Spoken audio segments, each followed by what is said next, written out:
Hi guys, welcome to another beer review, and it helps if I've actually got the beer presented properly, doesn't it? Today we're going back to the Camba Bavaria brewery, probably one of my favourite German craft brewers.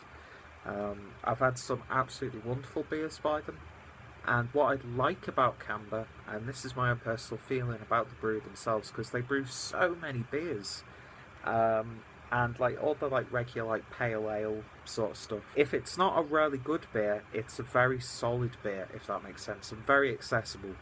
I mean, I've reviewed quite a few of their beers already on the channel, and I will continue to do so because, like I said, they're one of my favourite craft brewers, and I think they're a great brewery for people getting into craft beer, especially here in Germany, because a lot of their core range is not too overwhelming and not too experimental, but very, very solidly crafted. But then, on the other hand, for seasoned craft beer drinkers, they've got a great range of like limited beers and specialty beers as well. And yeah, I'm looking forward to trying many, many more beers in the future. The great thing about the brewery themselves and the people involved is they actually care about what people say about the brewery, and they'll actually, if you share your videos online, you know that they'll watch them and they'll take on that feedback, give you feedback about the review, and I love that aspect about them. I love it when a brewery actually gets in touch with the people who are talking about their beers. And yeah, I think they recently moved into new premises and they've rebranded some of their beers. So very, very exciting times indeed. And 2017 should hopefully have some really interesting projects from those guys. But anyway, I digress. Today we're looking at the latest incarnation of Lovebeer, which is a wheat beer, and I'll quickly read you the ingredients.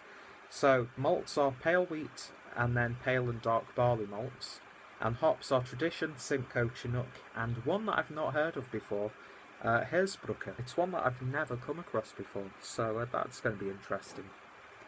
But before I get into the beer itself, wonderful, wonderful artwork there. Lovely bold label, beautifully designed. I love the gold trim. I love the label on the neck as well. Very vibrant. And there, of course, is the Camba Bavaria crown. So, yeah, wonderfully presented. I think with the Lovebeer series, it's like a collaborative effort with people within the music industry. I know the last batch was a collaboration with like a singer-songwriter whose name has completely escaped me. This actual beer is a collaboration with a guy called Steffan Dettl. I think I've got that from his signature, and he's from the band LaBrassBanda, who are quite a popular band here in Germany, and I think they're somewhat well known around Europe as well, because I know that they've toured quite extensively and stuff. And I think even Captain Sensible from The Damned recorded a song with them not too long ago. So I love that idea of getting people outside of the brewing industry and coming together and getting some fantastic beers. I mean, look what's happened with, is it Michela and Rick Astley?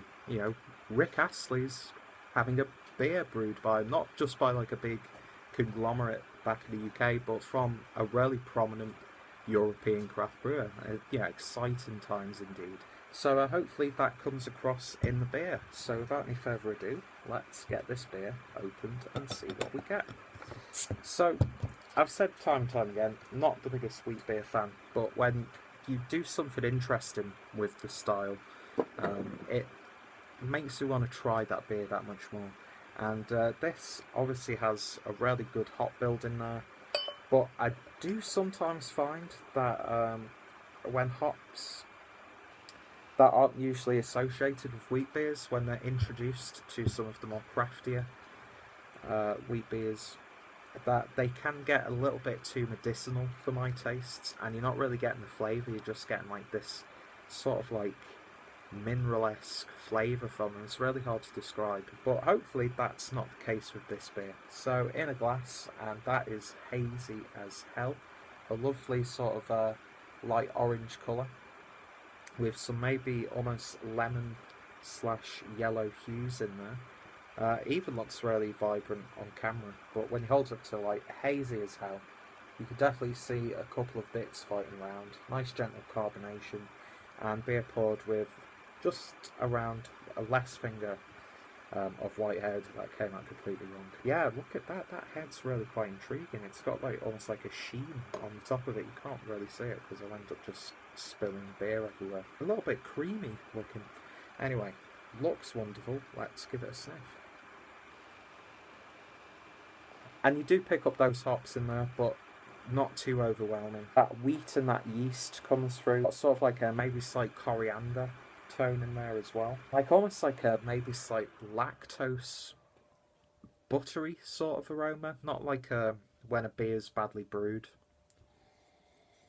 But you get that sort of like creaminess coming out from it. There is that slight almost cat litter smell that you get with the Chinook hop. No, not the Chinook hop. The Simcoe hop, but it is really nice and pleasant. Really quite it's got a lot of vegetation in there. Like what? Yeah, you can buy those bags of mixed salad leaves. You get that sort of aroma. A lovely, delicate, sweet orange as well. But yeah, it smells really, really nice. Let's see what it tastes like. Cheers.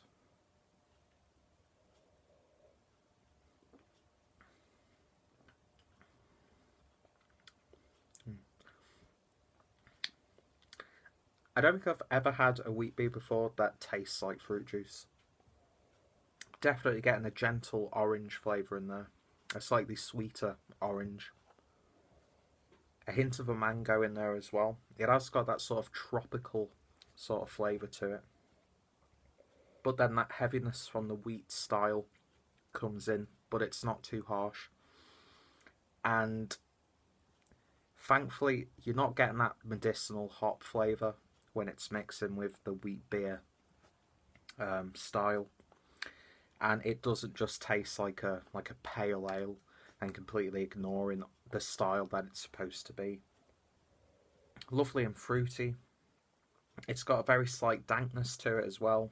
Very ever so slight resiny sort of flavours there. Yeah, that's a lovely, lovely wheat beer. And it's wheat beers like this that I really, really do enjoy. That it's not just a little bit different. It's like a completely unique style of beer, but you can still tell from that slight spiciness from the like the wheat and the yeast, and of course it does rest a little bit heavy on the gut as you're drinking it, but it's got a really lovely sense of vibrancy about it. This just tastes like the wheat beer style to a completely different level. And if you're not the biggest fan of wheat beers and you want something a little bit different, then this is the one to go for.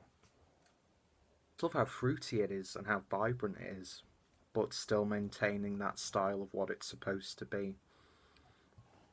Yeah, that is a wonderful, wonderful little beer. Not too sure if this beer changed compared to last year. Maybe they do that every now and then. I'm sure some of you guys out there would be able to tell me. But yeah, I'm very, very, very happy with that one. And yeah, I'm going to enjoy the rest of that one indeed. I just love how this beer looks. It almost looks like some of those New England IPAs that are really popular. And I think Camba should definitely try and replicate these like fruit bombs and juicy IPAs that are really, really popular now in America. Yeah, I think Camba Bavaria would be fantastic to try this just due to their experimental nature. I mean, Siren got as close as any British brewer's done with their $10 shake, and I think, you know, Camba Bavaria could definitely pull that off. So if you guys are watching from Camba, definitely look into trying to brew a beer like that, because I think you definitely hit the nail on the head. Sorry about that. My mum decided to phone me as I was recording the review, and I've completely forgotten where I am. I think I was gushing over how Camba should start getting into this New England IPA, because, like I said, I think they'll do really well with it. So, yeah, overall, a wonderful, wonderful little beer. Really nice and fruity. Hopped characters there, but it's not too intrusive and it works really nicely with the style. And most importantly, ultimately, is a wheat beer that's just been hopped differently. And yeah, I've not tried a wheat beer like this. And yeah, it's absolutely lovely. And that's coming from someone who really does not like the style.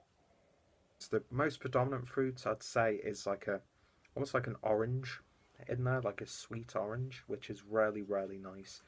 So in terms of a rating, I can't really pick too many faults with this beer, to be honest. And compared to other beers of its style, it's definitely done something new and intriguing. And I'd happily pick up another bottle of that.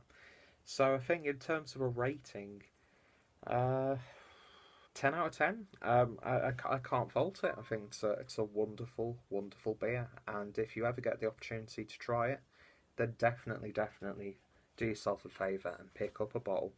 So if you have tried this beer, to any of my potential German viewers out there, then let me know your thoughts, opinions, and what have previous incarnations of the Lovebeer been like.